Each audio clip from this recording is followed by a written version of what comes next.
Hey guys, Mike with bkboatandsleds.com here. Today I'm going to show you how to clean your carbs. This will be for flat slides, specifically off of a 2001 Polaris 600 Liberty motor on the Edge chassis. A lot of people get intimidated by these. There's more linkages and air boxes involved to getting the carbs off than there is anything else.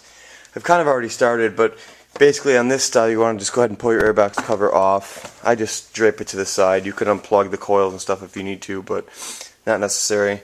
I've already taken the insides out here. There's a foam trumpet air duct, and there's also a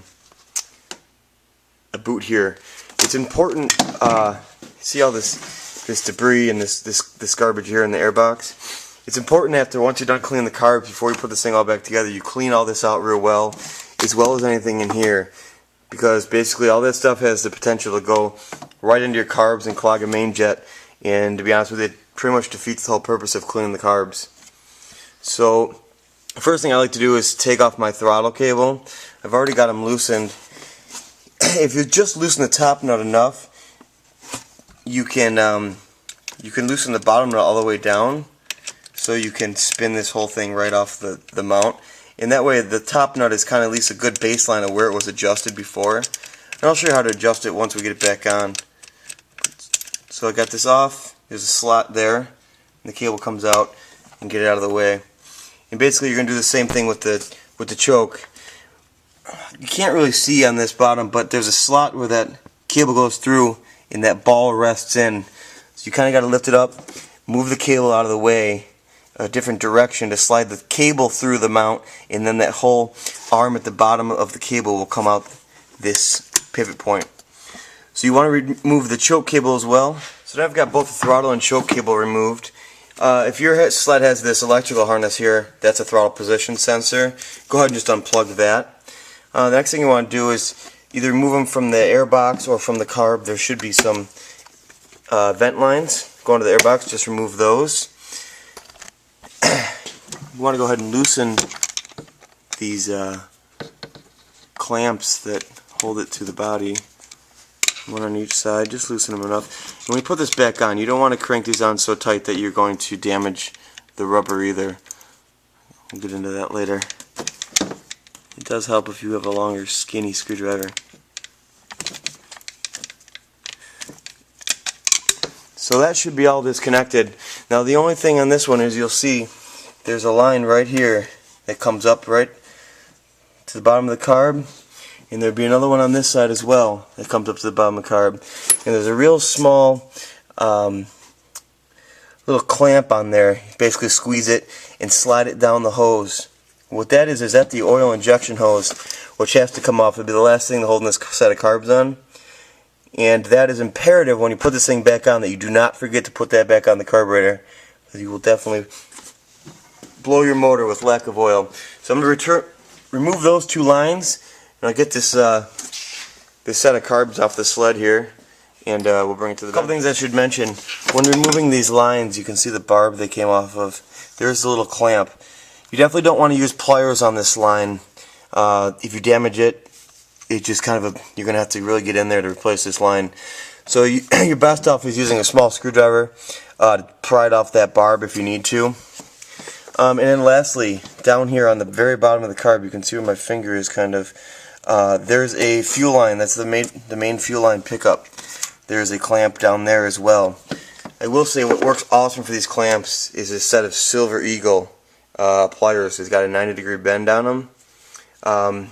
See your local Matco dealer for those things. They work awesome for getting in here and getting to these bottom clamps. Alright, so now I've got my carbs on the bench. You want to make sure you at least clean off the whole body of the carbs before you get into this, so you're not dealing with any dirt or anything once you get into it. What you want to do is open up these float bowls here. Now if that little screw there is stripped out like mine was, don't be too concerned about it. The only thing those screws on each side really do is they hold the float on in the event you want to take, or I should say they hold the bowls on in the event you want to take these water traps off. Well, the bowls or the carbs are on the sled still. to drain any water that might be in the carbs, and it would still hold this on. The only thing it's going to do now is this would fall off. So if you have to drill them out or whatever, even if you don't put them back in, it's really not the end of the world. I guess that's kind of up to you. Because really what holds this cover on is actually these water traps. So they're opened up now. Now, one thing you want to check is you want to check to make sure that these jets, if they're not the same, you want to pay attention to what side they go in. If you look real closely, they should be stamped. Mine's 140, 130, 140. So those are all the same. So however they come out, it doesn't matter if I put them in a different spot. But if yours are different, which oftentimes they are different on a PTO side versus mag side, you want to make sure you get them back where they were. So you go ahead and just unscrew those. And there should be a little washer that comes out with it. Make sure you either leave it in or just pay attention to it. Same on this side.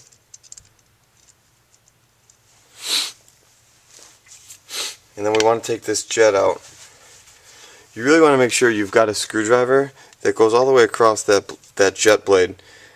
Be careful, because if you don't line it up perfectly and you're only halfway on it, you can crack one side of the jet. Won't necessarily change performance, but it's going to make it a heck of time to get it out or back in at a later time. So go ahead and pull all those out. And you've also got your pilot jets down in there. Now your pilot jets are in here.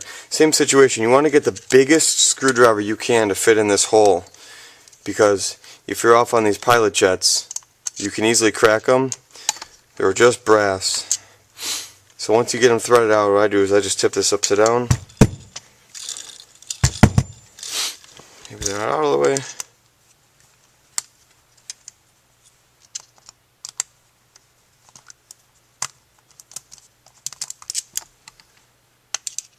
And again, you're going to want to make sure these, if they're not the same on both sides, you're going to want to make sure that you get them back in the proper spot. So when they fall out of here, just pay attention as to what goes where if they're not stamped the same. And these are stamped on the side of it. 40 and 40. So again, those are the same. If you're just doing basic maintenance, this is probably as far as you need to go. I typically don't get into the tops unless I need to. I'm just doing my basic maintenance. I clean these carbs every year before I actually start the sled for the first time. So what I'm going to do next is I'm going to spray carb cleaner down each of these orifices. I'm going to open up the fuel as I spray it down in there. And I will spray compressed air throughout basically every surface, every opening after I spray the carb cleaner in. And what this will do is this will clear out any gunk that might be left in it from previous seasons. And then I'll show you how I'll prepare those parts. So basically what I do at this point is I put all my main jet, my pilot jets, all in this solution here. Make sure whatever container you're using is clean, obviously, to defeats the whole purpose if it's not. And I'll let them sit for a little bit. What I use is, what works the best, honestly, is probably Power Tune. It's made by Mercury. It really gets in there and cleans stuff out. But also, once you're done, you want to blow everything out with some carbon choke cleaner. I use a little straw in the bottle. And then also blow it out with compressed air. Look through all the jets and the pilots and make sure you can see daylight through them. And if you have anything that's stuck in there, which oftentimes, obviously, you do, the whole point of cleaning carbs, what works good to clean them is they make a kit for welding. It's got different pins in it and very, very, very small files for cleaning out welding tips. Any local hardware store or even a Home Depot would probably have something like that. It's just a kit about that big, and it's got I don't have one on me, but it's got a bunch of different size tips. Otherwise, you could, you can cut a bristle off of like a wire brush. You can nip one of these out and try and run that through, but sometimes they're just not quite thick enough.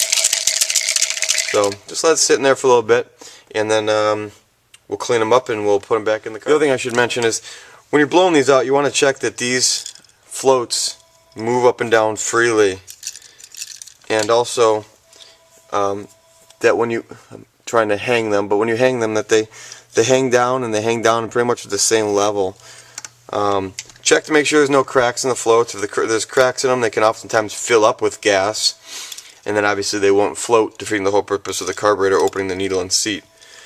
In this event, I didn't take the needle and seat out, but if you needed to, it's just these two screws in this clip holds the needle, which brings it up and down.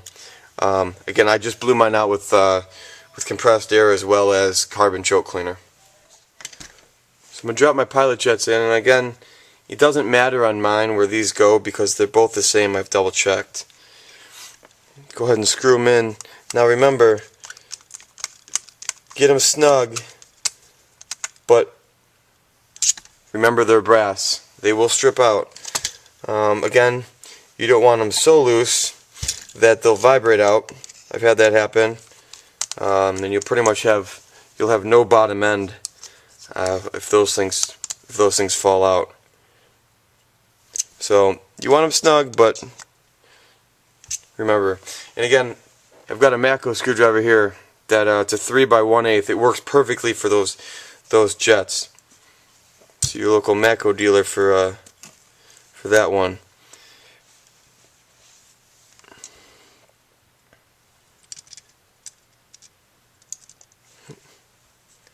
And the washer. Thread that one back on. Thread this one back on.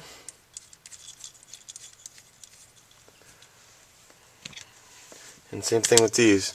Make sure if your screwdriver fits as much of that as you can. If it's not big enough, at least make sure it's centered and just get it good and snug. This I just use a nut driver, works perfectly. Same thing. Get it good and snug. Don't forget to put that washer on there.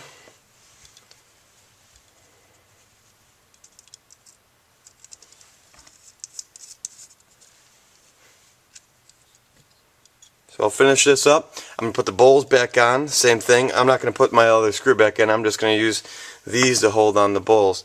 And then we'll show you how to put them back on the slide. Okay, so I've cleaned the airbox out real good with some carb cleaner. If you use compressed air, put your hand over the intake so you don't blow any garbage into that. But then I'm just going to put everything back on. Opposite way we took it off, obviously. Right here's the main fuel line, which is right here. Don't forget your two oil lines here and here. Reconnect your vacuum lines to the front of your airbox. There and up there. And then put your throttle and choke cable on. And tighten down. You want to have this wants to be pretty. You want your throttle cable to be pretty tight, but not so tight it's pulling back on your throttle. A little bit of play in there is okay. You can just double check that you still get full throttle out of it. As long as you're getting full throttle out of it, I would leave a little bit of play in there. Otherwise, you're going to be playing around with the safety switch up in this region and could give you a hard time.